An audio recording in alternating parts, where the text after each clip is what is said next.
More than 100 police officers took to the street of Port-au-Prince yesterday to protest the killings of more than a dozen of their colleagues by Haitian gangs. Local media said several officers broke through the gates of Prime Minister Ariel Henry's residence and attempted to enter the country's international airport. Demonstrators blocked roads around the capital and in several cities to the north. Let's bring in Natalie Kitroeff. She is the New York Times bureau chief for Mexico, Central America, and the Caribbean. Natalie, thanks so much for joining us. Thanks for having me. So can you explain the situation as you understand it in Port-au-Prince yesterday? So you had armed men taking to the streets in Port-au-Prince, driven by anger over the assassination of several police officers since the beginning of the year, and really since Prime Minister Ariel Henry took office in July 2021. You've had 78 police officers killed since then. And just this year, 14 officers have lost their lives. They are waging a war against armed groups, armed gangs, in which they are underfunded, underpaid, and underarmed. And so as they wage war against these groups, they are getting killed. And this is what drove the anger that you saw on the streets in Port-au-Prince that exploded as demonstrators tried to enter the prime minister's official residence, went to the airport where he was arriving from Argentina. And there's reports that today there's still unrest. There's still tension on the streets of Port-au-Prince. And it sounds like, Natalie, this anger from the police is stemming from a desire for their country to be stable again and for the police to be safe. Of course, Haiti was once considered France's richest colony. It's known as the Pearl of the Antilles because of its beauty, its abundance of not just natural resources, but its people as well. And many other nations, though, have a fingerprint on Haiti's instability. It's not like this is some kind of homegrown instability. Talk to us about how things got here. You not just have the assassination of police officers, but the assassination attempt on a former prime minister and so much other pieces to this puzzle. Right. Well, Haiti has been convulsed since the assassination of the country's president in 2021.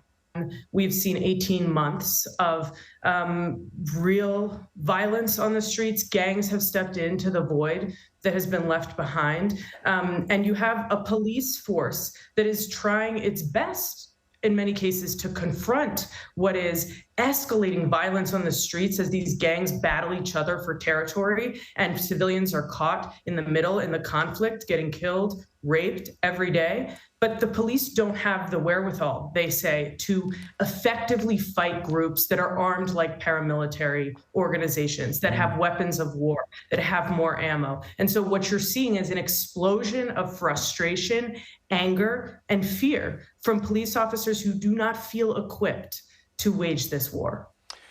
Natalie, as you know, last year the New York Times released the groundbreaking, remarkable, in-depth look into the history of Haiti and the root of the nation's problems. And I say remarkable because for many people in this country and around the world, they had very little understanding of Haiti's history, as you pointed out, Errol, the Pearl of the Antilles, back when France was its colonial master. And the notion that this independent republic, which took root as these slaves decided, inspired by the French Revolution, decided to throw off the shackles of slavery to declare themselves independent, had never been done before and has not been done since. Yeah. But people did not know any of that history. People did not know that even after Haiti won its independence, it was shackled by its debt to its former colonial masters. In other words, the reparations were paid not by the slave owners, but by those who were enslaved.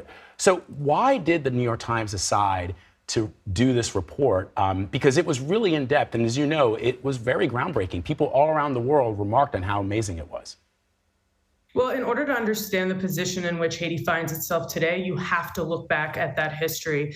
These reparations that France demanded and forced Haiti to pay led to a double debt. Haiti had to take out loans from a French bank in order to pay it. And what the Times calculated was that those debt payments cost the country anywhere from $21 billion to $115 billion in growth. If you look at the money that could have been spent on developing the country, every one of those dollars could have been invested in Haiti and wasn't. And so when you think about a country that was hobbled for decades, for all of this time, It's impossible to not consider that when you look at what's happening on the streets today, when you look at what happened on the streets yesterday. All of this is a result of that history. Such important context there. And the other detail we should give for our viewers is that while there is unrest in the capital, it's not happening throughout the entire country. Just give us a sense of how things are outside of Port-au-Prince.